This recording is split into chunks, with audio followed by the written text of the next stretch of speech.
Siibye mutya abalungi abeekuumiddeko Liz at 256 kansuubire nti buli omu gy'ali era ng'ali bulungi mukama amunkuumidde.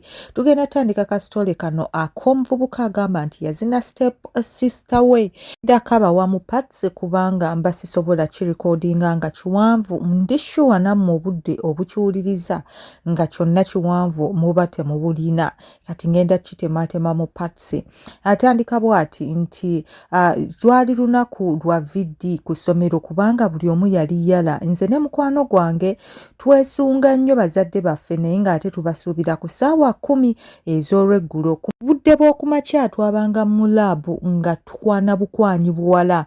Essaawa nga 3 abazadde batandika okujja ku ssomero nze ne ngenda ne girlfriend wange mu laabu. Mukwano gwange ye n'asigala ng'anoonya girlfriend we. Oluvannyuma yajja n'atweyungako mu laabu. Obudde bw'okumakya ajjukira abasomesa n'abazadde babeera so bize mu compounds mu main hall baba balabirira bazadde feeno nga ziromansi n'okuba engalo zitabuse era zifuuse ensonga.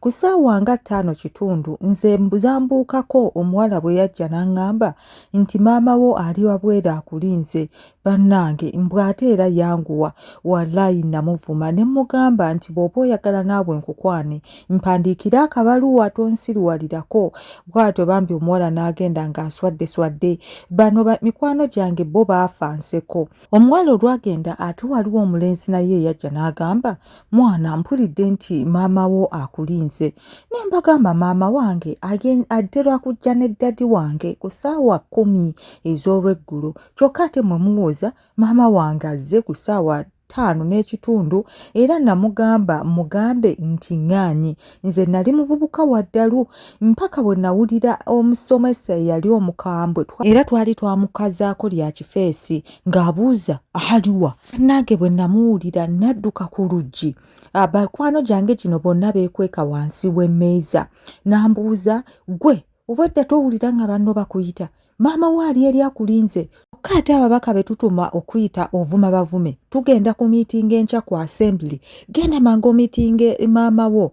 Omusajja bw'atyo bwe yaŋŋamba era nadduka emisinde okusanga maama wange bannange nze nali surprised nnyo okumulaba ng'ali yekka era bwe namala okumuwa akahaaga ne mubuuza mami ng'okedde ye bw'atyo bwe yanziramu mbadde nina okujja nga taata wo tategedde na kutegeera namanyirawo nti waliwo ekigenda mu maaso ng'ate si kituufu bwe ntyo namuteeka ewantu abantu batasobola tuwulira ne mutuuza ne mubuuza maama bulijjo mujja mwenna kijja kitya ng'ozze wekka ate ng'obadde toyagala ategeere nga nze namubuuza neekanze n'aŋŋamba nti munnange twayawukana wiiki 3 emabega nga mwakatandika okusoma munnange yafuna omukazi omulala era yaŋŋamba agenda kubeera naawe.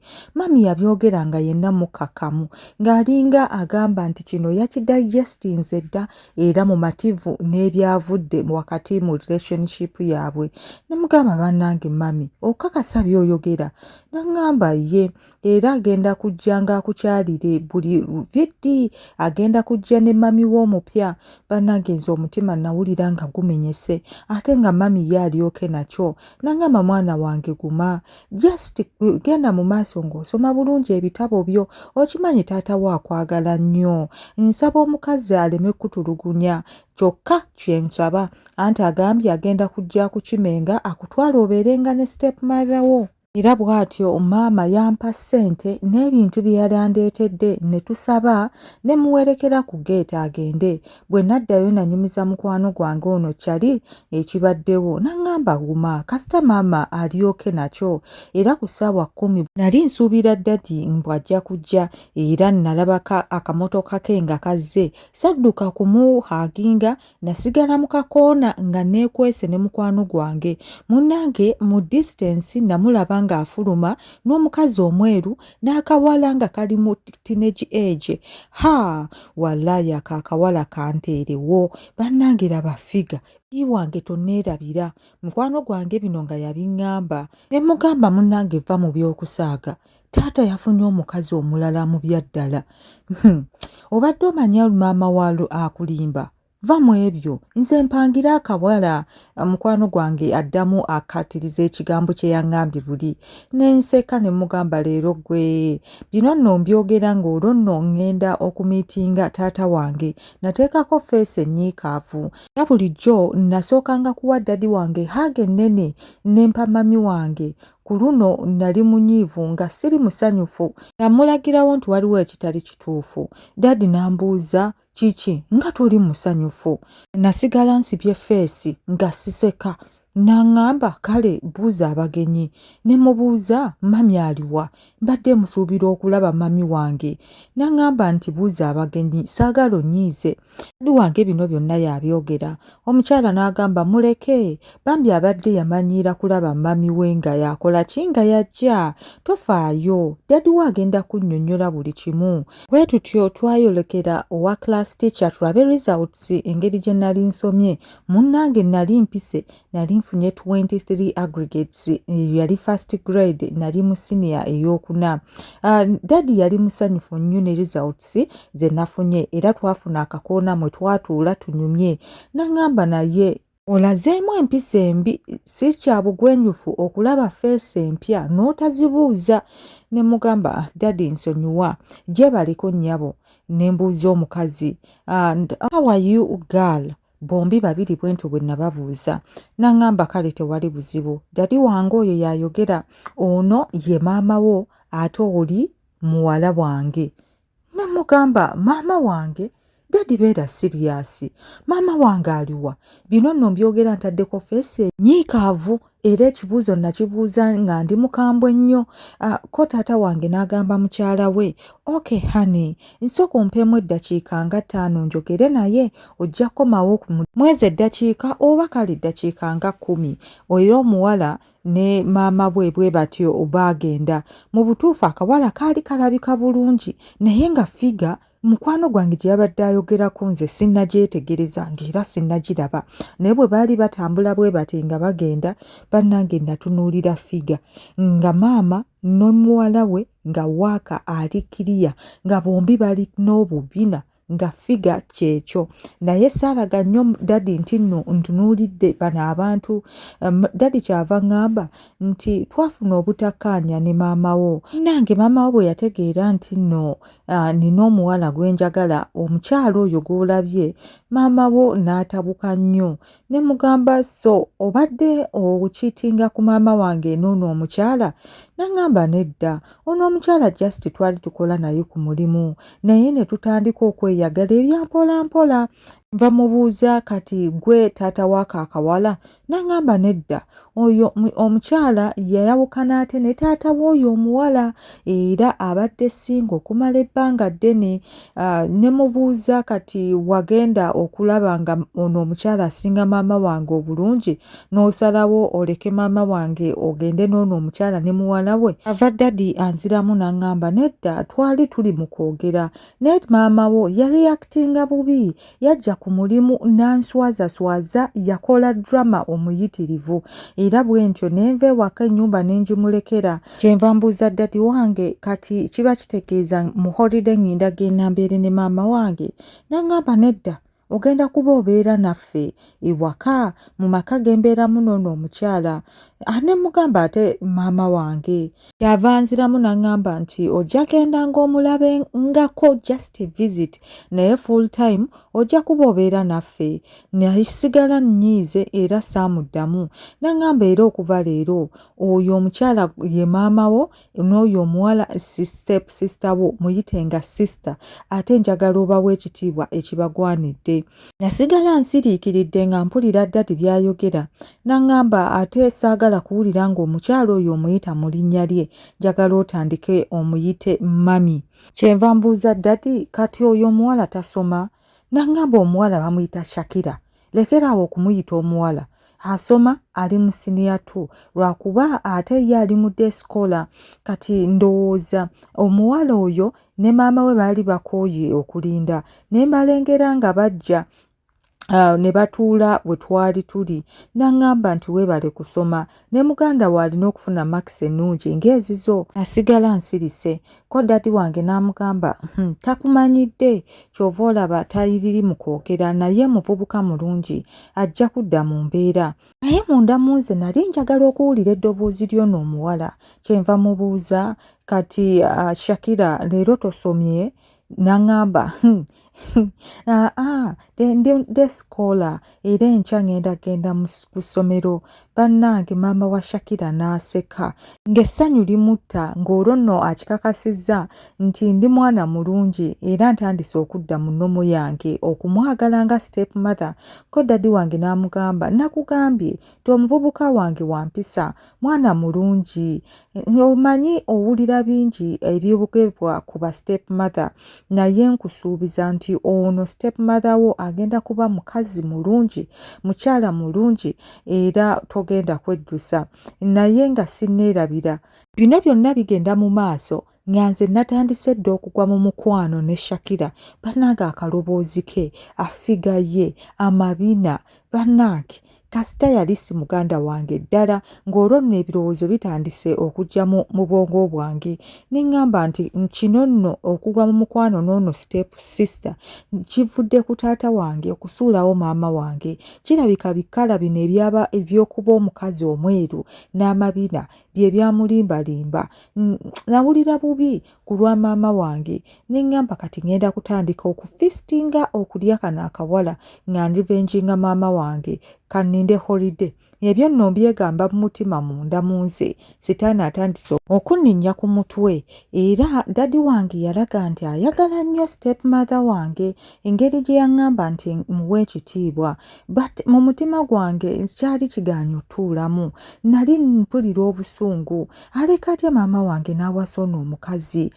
The thoughts zaali nnyingi naye revenge nze nagifokasinga ku kawala ke nagamba nti kano kagenda kusasulira ekintu taata wange kyakoze maama wange era neesunga holiday. Naye nyumya nnyo ne step mother wo era omubuulire ebizibu byonna by'olina. Mukazi mulungi mutwalire ddala nga maama wo. Dada wange bino yayongera obbiŋŋamba bambi tonkyawa ate step mother kati ate bino yabiŋŋamba tobeera mubi nnyo gye ndi beera muntu ng'ali free ate yagala nnyo sister wo era bwe namugamba nti ogenda kuba ne brother yasanyuka nnyo mu mutima gwange nagamba era gwe Shakira okiguddeko. Naye nkubuulira ekituufu omukwano wakati gwange ne step mother gwagaanira ddala nakakanga bikake kusanyusa taata wange naye nga sirina kyakkola. N'emmere gye bandeetera essaawa eyo nagaana okugirya ne mbagamba mpulira sirina appetite kyokka ng'enjala yali ennuma naye nga neeyisaako. Naye ekirungi saabagamba gitwala nagipaakinga ne ŋŋamba nja giriira mu ddoomu. Bambi beera muvubuka mulungi olina ka hayiti akataatawo bannange oli muvubuka mulungi. Bino nno step mother yabiŋŋamba njagala osome bulungi ebitabo concentrate jjukira ebirungi biri mu maaso. Naddamu ne mugamba nti ye nze nsomera ddala ebitabo era mbakakasa ngenda kuyita. N'aŋŋamba awo nno onzizizzaamu amaanyi. Muganda wo nno tayagala kusoma bitabo ewaka naye ekirungi kati ojja kumubeererangawo ojja kumuyamba where necessary. Ayongerako bw'atyo step mother ye tewali buzibu. Ate gwe Shakira mother wo olina omuwulirizanga. Nkimanyi Mathi akusumbuwa nnyo naye brother wo ajja kubeerawo ng'akusomesa by'amanyi. Mother ayongerako bw'atyo. Bino byonna abyogera nze nali siseka era nkiwa dadi wange yali akiraba ng'akimanyi nti siri musanyufu. Naye nakubanga eriiso ku Shakira nga mulaba naye neetegereza nnyo. Simanyi kye yali alowooza. Bampa ssente nnyingi ze nali sisuubira. Bulijjo taata yampanga emitwalo 10 nga pocket money naye ku mulundi guno yampa 16. Simanyi lwakuba oba omukyalo ono yali alaba oba step mother yanyongererako 6 ate bangulira n'ebintu bingi nnyo okusinziira ku bye baalinga baleeta. Kyenva mbagamba leka nno Shakira nsitulireko antwalireko ebintu ebintu mu ddoomo ne baŋŋamba ye bino era bisobola wekka akutwalireko era Shakira yasitulako nange ne nsitula ebisigadde ne tweyongererayo mu ddoomo. Tuuka mu ddoomo mwalimu abaana batono kirabika ne mukyali wange yali ali ne bazadde be ne ntandika okupanga ebintu byange mbijja mu kaveera mbiteeka mu keesi. Kyava Shakira mbuuza naye lwaki onyiize nnyo bw'oti bulijjo bw'obeera?